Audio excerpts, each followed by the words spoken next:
Usually when a car company launches a replacement for an existing model, it's better. It has more power, more space, more efficiency. That's the way things go, but not with the Nissan Kicks, which is replacing the aged Juke. Somehow, Nissan made it worse in every way. Let's start with the powertrain. The outgoing Juke has a spunky turbocharged 1.6-liter four-cylinder engine making 188 horsepower and 177 pound-feet of torque.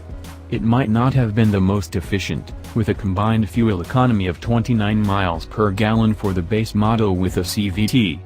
But having that power made the Juke more interesting and exciting in a class of vehicles that is frequently underpowered.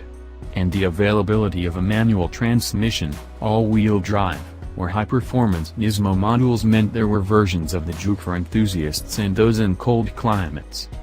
As for the Kicks, it shelves the turbo engine for a naturally aspirated 1.6-liter that makes a paltry 125 horsepower and 115 pound-feet of torque. Not only is that significantly less than the Juke, it's nearly the lowest powered vehicle in the segment. Only the base, turbocharged 3-cylinder Ford EcoSport has less power at 123 horsepower. But it exceeds the Kicks torque figure with a total of 125 pound-feet. Plus the EcoSport has a more powerful optional engine,